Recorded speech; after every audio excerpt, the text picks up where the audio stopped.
Hello guys, you are very warm welcome to our channel of storyteller. और guys, इससे पहले मैं आप लोगों के साथ पार्ट 14 शेयर कर चुकी हूँ। पहले उसे सुन लीजिएगा, तभी आपको ये वाला पार्ट समझ में आएगा। चलिए आज के पार्ट को हम शुरू करते हैं।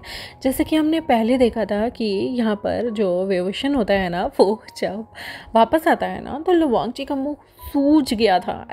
वैसे नहीं सूजा था, लेकिन गुस्से से फूल के सूज गया था, क्योंकि उसे बहुत ज़्यादा इरिटेशन हो रही थी, उसे बहुत ज़्यादा जेलसी फील हो रही थी। और जैसे ही ना वेवोशन यहाँ पर वापस से होटल आता है तो वांगजी उससे दूर दूर भाग जाता है। पहले वो लिफ्ट लेके रूम में चला जाता है, और वेवोशन जैसे ही रूम के पास, होटल के रूम के पास आके दरवाज़ा खटखटाता है ना, पहले तो वांगजी खुलता नहीं। तो वेवोशन उसे फ़ोन करता है कि क्या हुआ, तुम मुझसे दूर क्यों भाग रहे हो। तो वांगजी अचानक से दरवाज़ा खोलता है और सीधा वेवोशन को दरवाजे से अंदर खींच लेता है। जैसे ही वो लवांगजी वेवोशन को दरवाजे से अंदर खींचता है तो वो कहता है क्या हुआ तुम्हें। वांगजी उसकी बिल्कुल नहीं सुनता। और गाइस, ये थोड़ा सा पार्ट ना एडल्ट होने वाला है, तो प्लीज़ हेडफोन्स लगा लीजिए। यहाँ पर वो सीधा उसे डीप पैशनेट किस कर देता है, और वो इतनी तगड़ी स्मूच कर रहा था ना कि लिटरली यहाँ पर विंग, जो कि एकदम से हैरान हो जाता है क्या हो रहा है, तो वो वांगजी को पीछे कर रहा होता है, लेकिन वांगजी उसकी बिल्कुल नहीं सुनता।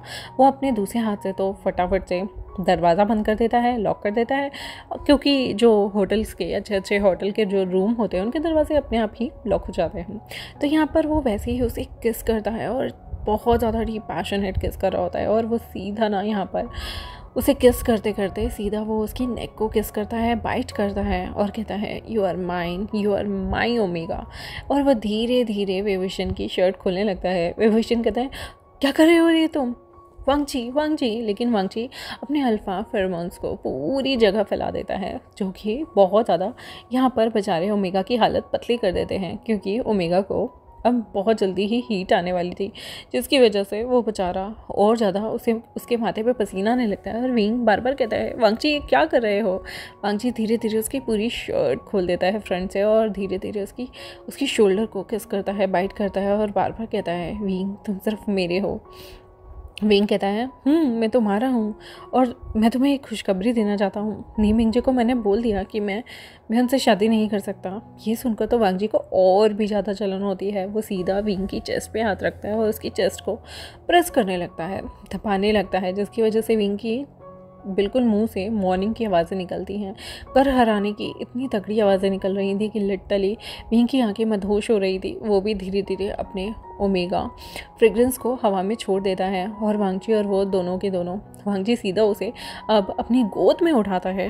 गोद में उठाने के बाद ना वो सीधा उसे बेड पे पेट के बल गिरा देता है, मुंह के बल गिराता है, और उसके बाद वो सीधा हैंडकफ से उसके हाथों को पीछे से बांध देता है। वेवोशन कहता है ये क्या कर रहे हो तुम। वांगजी यहाँ पर कहता है ये तुम्हारी सज़ा है। विंग कहता है ये क्या कर रहे हो, और वो पीछे पीछे से उसकी शर्ट को उतारने लगता है। वो उसकी पूरी बैक को, थोड़े से बालों को साइड करके उसकी कान से लेकर उसके पूरे जितने भी गर्दन थी ना, उसके सारे जगह पर किस कर रहा था, सारी स्किन को, उसके पीछे से उसके शोल्डर को किस कर रहा था, बाइट कर रहा था, और धीरे धीरे धीरे धीरे वो वेवोशन के दोनों बाइसेप्स को भी किस करता रहता है। उसकी धीरे धीरे वो नीचे आता है, और अपने हाथों को आगे की साइड ले जाते हुए उसकी वेस्ट से आगे से वो वेवोशन के पैंट को खोल देता है। वेवोशन के पैंट को खोलते खोलते वो पूरा ही वेवोशन के पैंट्स को निकाल देता है। वेवोशन को, उसने नीचे कुछ पहना ही नहीं था, तो और शर्म आ रही होती है। वो वांगजी से कहता है ये क्या कर रहे हो। वांगजी यहाँ पर धीरे से घुटनों के बल बैठता है, और वो धीरे धीरे उसे किस करने लगता है, उसकी पूरी बॉडी को और सब जगह को। वेवोशन कहता है ये क्या कर रहे हो तुम, छी तुम गंदे हो, नहीं ऐसा मत करो प्लीज़, ये क्या कर रहे हो।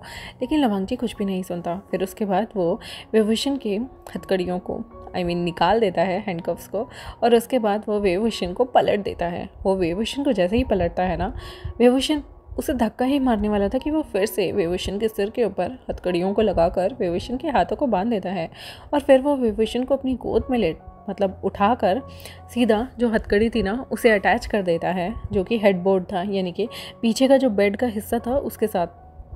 वेवोशन कहता है ये क्या कर रहे हो तुम।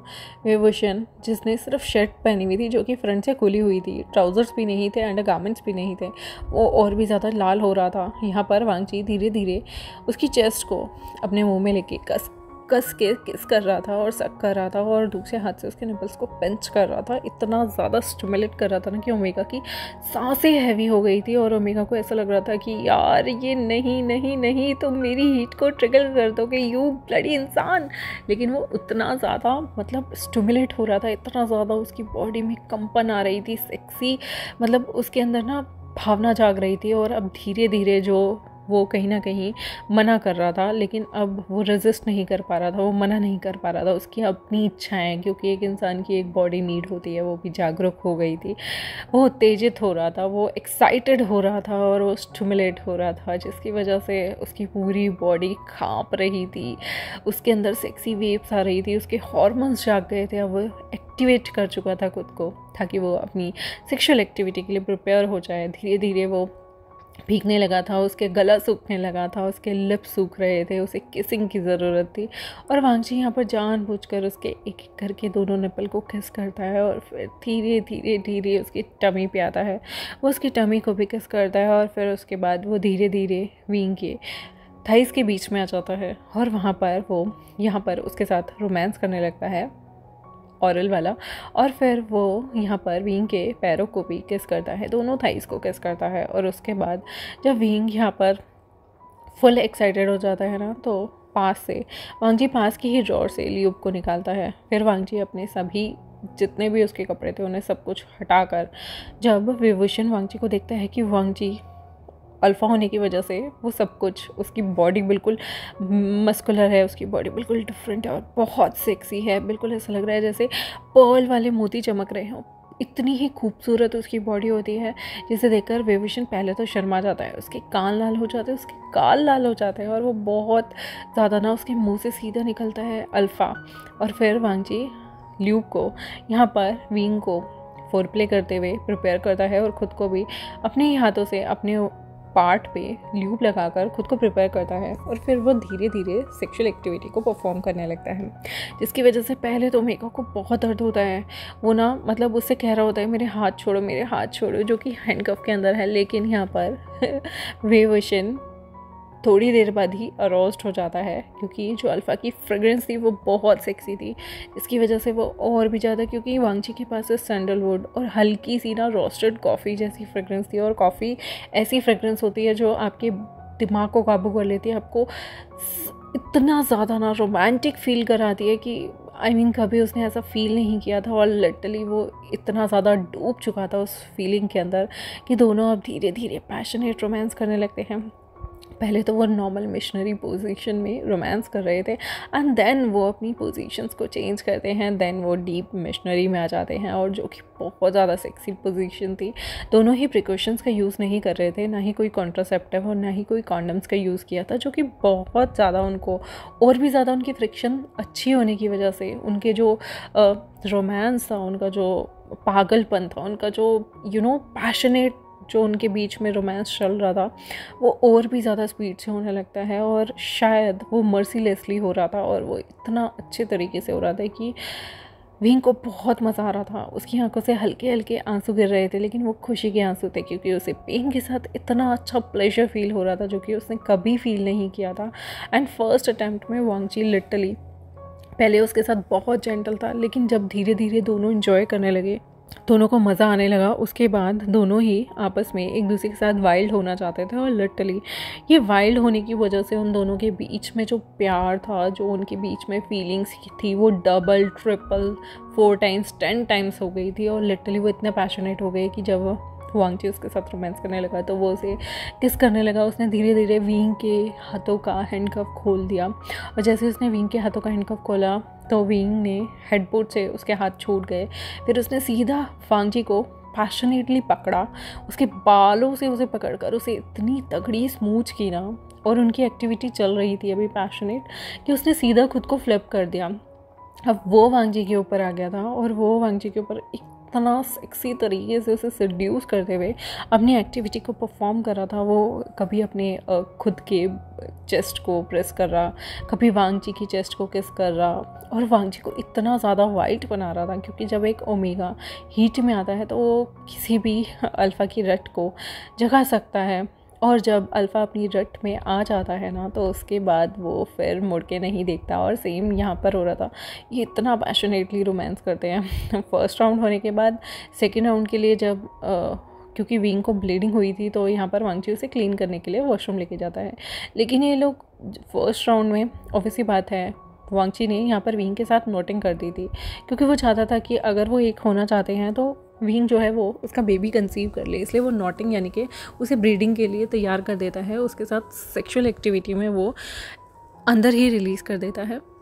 सेकेंड राउंड में भी सेम होता है। सेकेंड राउंड में वो पैशनेटली एक दूसरे की बाहों में क्रॉस लेग करके बैठे हुए थे, और यहाँ पर धीरे धीरे वो एक दूसरे के साथ रोमांस करना शुरू कर देते हैं, सेक्सुअल एक्टिविटी परफॉर्म करना शुरू कर देते हैं। दोनों एक दूसरे को स्मूच करते करते कब इतने उत्तेजित हो जाते हैं, एक दूसरे के साथ सब चीज़ें करना शुरू कर देते हैं कि उन्हें खुद भी नहीं पता था, क्योंकि उनकी बॉडी ना रिदम में चल रही थी, और एक रिदम में वो खुद से इस मोमेंट को छीनना नहीं चाहते थे, इस मोमेंट में रुकना नहीं चाहते। तो वो चाहते थे जो हो रहा है होने दो, कल की चिंता हम नहीं करना चाहते, कल जो हो गया देखा जाएगा। बेबी कंसीव भी हो गया तो वो एज अ पेरेंट उसकी जिम्मेदारी लेने के लिए तैयार थे। विभूषण भी अपने करियर में काफ़ी अच्छा कर रहा था, और लवंगची का तो बसा बसाया पूरा घर था, पूरा एम्पायर था। तो यहाँ पर उन्हें कल की चिंता बिल्कुल नहीं थी। वो इतना पैशनेट रोमांस करते हैं कि शावर में से आने के बाद, जहाँ पर वो खुद को क्लीन करने गए थे, वो और भी ज़्यादा डर्टी हो जाते हैं। फिर वो खुद को क्लीन करके जैसे ही बेडरूम में आते हैं ना, तो वांगची कुछ खाने के लिए ऑर्डर करता है। वो स्पेशली एक दूसरे के लिए जूस वगैरह, शेक्स वगैरह ऑर्डर करते हैं, कुछ खाते हैं, पिज़्ज़ा वगैरह, एक दूसरे की बाहों में बैठे रहते हैं, मूवी देखते हैं। और 2 राउंड रोमांस के बाद वो थके हुए थे, लेकिन जैसे ही मूवी में एक और रोमांटिक सीन आता है ना, तो वांगची और विभूषण, वो मूवी एक साइड चल रही है लेकिन इनका रोमांस फिर से शुरू हो जाता है, और ये 3rd राउंड भी वहाँ पर कंप्लीट करते हैं। तीनों राउंड में वांगची ने विंग के साथ नोटिंग की थी, नोटिंग इन द सेंस उसे प्रेग्नेंट करने की पूरी कोशिश की थी, उसके अंदर खुद को रिलीज़ कर दिया था, समा दिया था। और यहाँ पर उन दोनों के बीच में फ्यूचर में ज़्यादा चांसेस होते हैं, क्योंकि दोनों ही हीट और रट में थे, और प्रेगनेंसी कंसीव करने के एक ओमेगा के ज़्यादा चांसेस थे। तो यहाँ पर दोनों को ऐसा लगता है कि अगर फ्यूचर में उनका बेबी हो भी जाता है तो वो मेंटली कहीं ना कहीं प्रिपेयर हो गए थे। यहाँ पर आफ्टर सेक्सुअल एक्टिविटी जो कि इतनी ज़्यादा हुई थी, उसके बाद दोनों को ही एक दूसरे से नज़रें मिलाने में अगले दिन बहुत ज़्यादा शर्म आ रही थी, क्योंकि उन दोनों को ऐसा लग रहा था कि यार हम लोगों ने पैशनेटली चीज़ें कर तो ली हैं, लेकिन ये लोग तो कभी इन्होंने प्लान नहीं किया था ये सब चीज़ें हो जाएंगी। बस लवंगची को जेलस फील हुआ, उसने ओमेगा को ट्रिगर कर दिया, और इन दोनों के बीच में ये चीज़ें हो गई। और धीरे धीरे अगले दिन इन दोनों को ही एक दूसरे से मतलब एक दूसरे से बात करना बड़ा अजीब लग रहा था। वांगची ने फोरहेड पे किस करके विंग को जगाया था, लेकिन दोनों ही थोड़े ऑकवर्ड थे। पहले वांगची फटाफट वॉशरूम भाग जाता है, खुद को प्रिपेयर करता है, वापस आता है। विंग को लोअर बॉडी में बहुत ज़्यादा पेन था, क्योंकि उसकी वर्जिनिटी ब्रेक हुई थी, और उसके बाद वांगची जो है वो उसे अपनी गोद में उठाकर लेके जाता है वॉशरूम में, जबकि ये कल पैशनेटली रोमांस कर रहे थे वॉशरूम के अंदर। इस वक्त इन दोनों को बहुत शर्म आ रही थी, इनके कान लाल हो रहे थे। ब्रेकफास्ट करने के लिए भी इन्होंने बेड पे ही मंगवा लिया था, दोनों रेडी भी हो गए थे, और अब वांगची को जो था वो अपने घर जाना था। वांगची विंग के फॉरहेड को किस करता है, लेकिन तभी वांगची को उसके अंकल का फ़ोन आता है कि उन्हें अर्जेंटली यहाँ से फटाफट से उसे घर आना होगा। वांगची यहाँ पर विंग को कहता है कि तुम सेफली घर पहुँच जाओ, मुझे अंकल का फ़ोन आया है और मुझे जल्दीबाजी में जो है वो घर जाना होगा। यहाँ पर वो विंग के फॉरहेड पे किस करके उसे बोलता है कि अगर तुम यहाँ पर थोड़ा टाइम रुकना भी चाहोगे तो तुम नीमिंगजू और बाकी जो उसका, जैसे कि तुम मुझे बता रहे थे, जिन गुआंग्याओ, क्योंकि इन्होंने रात में मूवी देखते हुए काफ़ी सारी बातें भी की थी। विभूषण ने उसे बताया भी था कि किस तरह से जो है वो उसने नीमिंगजू को मना किया, नीमिंगजू ने बताया कि उसे एक और ओमेगा प्रपोज कर रहा है। तो यहाँ पर उसने कहा कि अगर तुम कुछ टाइम यहाँ रुकना चाहते हो तो रुक जाओ। विभूषण कहता है कि ठीक है, मैं 2-3 दिन यहाँ पर नीमिंगजू और जिन गुआंग्याओ के साथ रुकूँगा, घूमूंगा फिरूंगा, और मैं कोशिश करूंगा कि उन दोनों की सेटिंग करा दूं। और यहाँ पर वांगची जो था वो अंकल के बुलाने पे चला जाता है। वांगची यहाँ से गया। वांगची ने घर पहुँचने के बाद विंग को जैसे ही मैसेज डाल दिया था कि मैं तुमसे नहीं मिल पाऊँगा, मतलब अभी फ़िलहाल हमें कुछ टाइम के लिए अंडरग्राउंड होने वाला है, क्योंकि जो इनकी ऑपोजिशन साइड थी वो इन पे हमला कर रही थी, और इनके जितने भी जगहें थी, इनके जितने भी लोग थे, उन्हें टारगेट किया जा रहा था, टारगेट किलिंग हो रही थी। तो इन लोगों को अंडरग्राउंड होना पड़ता है। जो हमारा लवांगजी था ना, मजबूरी में उसे अपना नंबर जो है वो काटना पड़ा, अपना नंबर हटाना पड़ा, और इसे कुछ टाइम के लिए गायब होना पड़ा। इसका बिल्कुल दिल नहीं कर रहा था, क्योंकि इसे ऐसा लग रहा था कि वेवोशन ये ना सोचे कि एक अल्फ़ा ने उसके साथ सेक्स किया, उसका इमोशनल फ़ायदा उठाया, उसके साथ ब्रीडिंग की और आज वो अल्फ़ा गायब हो गया है, ऐसे उसके मन में थॉट ना आए। क्योंकि ये ऑब्वियसली बात है, किसी की वर्जिनिटी आप ब्रेक करके एकदम से अंडरग्राउंड हो रहे हो तो सामने वाले के मन में ये चीज़ें आना, ये थॉट आना बहुत कॉमन सी बात थी। और सेम थॉट ना वेवोशन के मन में आ रहा था, क्योंकि लवांगची ने उसके साथ सब कुछ किया और वो गायब था। धीरे धीरे 15 दिन बीतते हैं, क्योंकि वेवोशन 2-3 दिन नीमिंगजू के साथ रहा, उनकी सेटिंग करवाई और लिटरली वो घर आ गया। वो बहुत खुश था, लेकिन वो बार बार मिस करता था कि लवांगची का फ़ोन नहीं आया, मैसेज नहीं आया। जो बंदा डेली उसके साथ रहता था, उसके घर जाना, शाम को उसके साथ खाने पे टाइम बिताना, वो अक्सर ना अपने हॉस्पिटल से, जब भी वो हॉस्पिटल को बंद करता था तो वो उन जगहों पे जाया करता था जहाँ पे लवांगची उसे घुमा के लेके आता था। और लिटरली ना एक दिन उसकी आंखों में आंसू हो जाते हैं कि यार वांगची मुझे अवॉइड क्यों कर रहे हैं, अगर मैं प्रेग्नेंट हो गया तो क्या होगा, इस बच्चे की जिम्मेदारी कौन लेगा। और उसे लवांगची को कुछ भी आता पता नहीं था। लवांगची को वो फ़ोन ट्राई करता था, उसे ज़्यादा लवांगची के बारे में नहीं पता था कि वो लवांगची को कैसे कांटेक्ट करे। उसे लवांगची का घर भी इतना ज़्यादा नहीं पता था कि कहाँ पे वो रहता है या कैसे उसे कांटेक्ट करना है, कुछ भी नहीं पता था। वो नीमिंगजू से बोलता था कि क्या तुम्हें नियो हेसिंग के बारे में पता चला, क्योंकि नियो हेसिंग भी उस फैमिली का पार्ट है। लेकिन नीमिंगजू कहता है कि मुझे कुछ भी नहीं पता कि ये सारे अचानक से कहाँ चले गए हैं, क्योंकि ऑब्वियसली बात है नीमिंगजू को भी अंडरग्राउंड होना पड़ा था और वो किसी तरह से किसी से भी कांटेक्ट नहीं रख सकते थे, क्योंकि उनके दुश्मन जो थे उनके फैमिली मेम्बर्स या फिर उनसे लिंक्ड अप लोगों को दुखी कर सकते थे। वेवोशन बड़ा रोता था बहुत, और ऐसे करते करते 2 महीने बीत जाते और वेवोशन एक दिन, उसे चक्कर आ रहे थे, उल्टियाँ लगी हुई थी और वो समझ गया था कि मैं प्रेग्नेंट हूँ। और वो एक प्रेगनेंसी किट से अपने आप को जांचता है और उसे पता चलता है कि वो प्रेग्नेंट है। उसे खुशी थी वो प्रेग्नेंट है, उसे दुख था कि वो आउट ऑफ वेडलॉक यानी कि बिना शादी के वो प्रेग्नेंट हो गया है। दुनिया क्या कहेगी क्या नहीं कहेगी। वो लिटरली रोने लगा, क्योंकि उसे नहीं पता कि फ्यूचर कहाँ जाएगा, वो इस बच्चे को कैसे पालेगा। वो तो फ्री में सेवाएं देता है, वो डॉक्टर है, लेकिन वो तो फ्री में सब कुछ करता है। इस बच्चे का भविष्य कहाँ जाएगा, इस बच्चे के लिए वो क्या करेगा। और जिस बच्चे के फादर नहीं हों तो बड़ी मुश्किल हो जाती है। ऐसे ये भी नहीं पता कि वांगची ज़िंदा है नहीं है, कहाँ गया, किधर गया, क्या हुआ है उसके साथ, लोगों ने उसे ज़िंदा छोड़ा है नहीं छोड़ा, टारगेट किलिंग में क्या हुआ उसके साथ, कुछ भी नहीं पता था इसे। बहुत रोता है, ये नीमिंगजू को बताता है। नीमिंगजू को बहुत दुख लगता है वेवोशन के लिए, लेकिन वो कहते हैं कि देखो मेरा भाई भी तो गायब है ना, कुछ होगा तो मेरा भाई, मुझे कुछ भी हो जाए मुझे इन्फॉर्म ज़रूर करेगा और तुम धैर्य रखो, वो आएगा। लेकिन वेवोशन कहता है कि मैं इस बच्चे को गिराना नहीं चाहता, क्योंकि वो एक मदर बनने जा रहा था, उसके अंदर माँ वाली भावना थी, उसके अंदर एक जीवन पैदा हो रहा था, वो कैसे उसे मार दे। तो वो कहता है कि मुझे इस बच्चे को गिराना नहीं है, मुझे इस बच्चे को पालना है, चाहे मैं सिंगल मदर बन के पालूँ, चाहे मैं सिंगल ओमेगा रहकर पालूँ, सिंगल पेरेंटिंग करूँ, बट मुझे इसे पालना है। क्योंकि उसे वो टाइम याद है कि कहीं ना कहीं वो मेंटली प्रिपेयर थे इस बच्चे के लिए। तो वो चाहता था कि जब वांगची वापस आए तो वो अपनी प्रेगनेंसी के दिनों को उसके साथ जिए। वेवोशन जो था वो धीरे धीरे अब टाइम बीतने लगता है, टाइम बीतता है तो उसे बहुत सारी प्रॉब्लम्स आती थी। उसने अपने लिए एक ओमेगा सर्वेंट भी रख लिया था जो उसकी मदद किया करता था। एक्चुअली वो ओमेगा सर्वेंट एक फ़ीमेल थी जो उसकी बहुत मदद करती थी, स्पेशली जब उसे हीट आती थी तो उसे दवाई देने में, और उसको बहुत सारी चीज़ों के लिए मदद किया करती थी, खाना बनाने और बहुत सारी चीज़ों में। क्योंकि वेवोशन को कुछ भी चीज़ें सूट नहीं करती थी, उसे वॉमिटिंग बहुत होती थी, उसे कभी कभी एनजाइटी बहुत होती थी, और ऐसे करते करते उसे उसकी प्रेगनेंसी के 7 महीने निकल जाते हैं। अब उसको पेट बहुत बड़ा और मोटा हो गया था और लिटरली वो गोल मटोल हो गया था, वो ज़्यादातर काम नहीं कर सकता था। वो 7 मंथ तक ही अपने जो उसके क्लिनिक था उसमें काम करता है, बाकी फिर वो 2 महीने की छुट्टियों पे चला जाता है, वो रेस्ट लेने की कोशिश करता है। और अचानक से एक दिन उसका दरवाज़ा बजता है, वो खोलता है, उसे लगा था कि शायद दूध वाला दूध देने आया हुआ, लेकिन सामने लवांगची था। वो इतना खुश होता है ना लवांगची को देखकर, वो ज़ोर ज़ोर से रोने लग जाता है। तो लवांगची उसे सीधा गले लगाता है। वांगची देखता है कि उसका पेट इतना मोटा हो गया है, वो चबी सा हो गया है, क्यूट से उसके गाल हैं। वो बहुत खुश होता है, वो अंदर आता है और वेवोशन से बहुत सारी वो बातें करना चाहता था। गाइस हम आपको नेक्स्ट एपिसोड में बताएंगे कि उन दोनों के बीच में कैसा रहता है कैसा नहीं, और इन दोनों की क्यूट सी लव स्टोरी कैसी रहेगी कैसी नहीं। मिलते हैं आपसे नेक्स्ट एपिसोड में, तब तक मेरे चैनल को सब्सक्राइब, वीडियोस को लाइक, बेल आइकन को प्रेस कर दें। Thank you very much, bye bye.